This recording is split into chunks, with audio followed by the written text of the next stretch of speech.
एक समय की बात है जब स्वर्ग अपने ऐश्वर्य, धन और वैभव से विहीन हो गया। इसका कारण था महर्षि दुर्वासा का श्राप, जिसने देवताओं की शक्ति और उनके गौरव को छीन लिया था। स्वर्ग में हाहाकार मच गया। घबराए हुए सभी देवता भगवान विष्णु के पास पहुंचे और उनसे प्रार्थना की कि वे इस संकट का समाधान बताएं। भगवान विष्णु ने गहरी सोच के बाद देवताओं को समुद्र मंथन करने का उपाय सुझाया।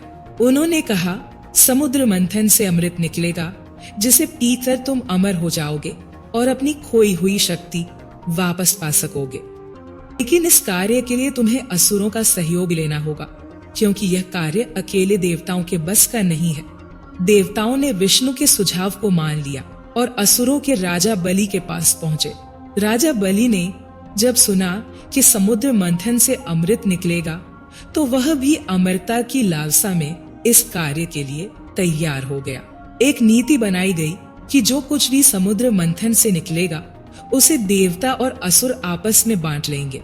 समुद्र मंथन की तैयारी मंदराचल पर्वत को मथानी बनाया गया और वासुकी नाग को रस्सी के रूप में प्रयोग किया गया। देवता और असुर दोनों ने मिलकर समुद्र मंथन आरंभ किया।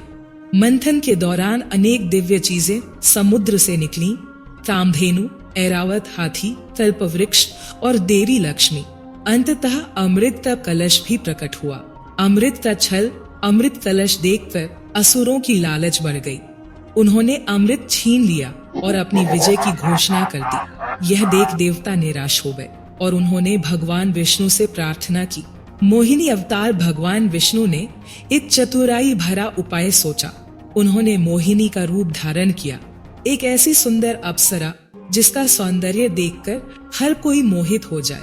जब मोहिनी असुरों के सामने प्रकट हुई, तो देवता और असुर दोनों ही उसकी सुंदरता से वशीभूत हो गए।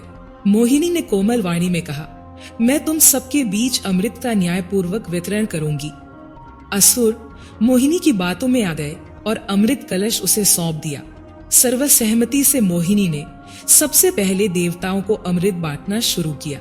असुर उसकी सुंदरता में इतने खो गए थे कि उन्हें इस बात का आभास ही नहीं हुआ। राहु का छल। लेकिन असुरों में से एक राहु नामक दैत्य चालाक था। उसने अपना रूप बदलकर देवताओं की पंक्ति में स्थान ले लिया और अमृत पीने की कोशिश की। सूर्य और चंद्र देवता ने राहु की इस चाल को देख लिया और भगवान विष्णु को सूचित किया। भगवान विष्णु ने तुरंत अपने सुदर्शन चक्र से राहु का सिर काट दिया। लेकिन चूंकि राहु ने अमृत पी लिया था, वह मरा नहीं। उसका सिर राहु और धर केतु के नाम से प्रसिद्ध हुआ। कहा जाता है कि सूर्य और चंद्रमा के कारण राहु का सिर कटा, इसीलिए राहु उन पर ग्रहण लगता है। अमृत की रक्षा राहु की चालाकी के कारण शेष असुरों को अमृत नहीं मिल सका। इस प्रकार देवता अमृत ग्रहण करके अमर हो गए और अपनी शक्ति वापस पाई। इस घटना के बाद देवताओं ने भगवान विष्णु को धन्यवाद दिया और स्वर्ग में फिर से वैभव लौट आया। मोहिनी अवतार की यह कथा आज भी हमें सिखाती है कि विवेक, चतुराई और धैर्य से बड़ी समस्या का समाधान संभव है।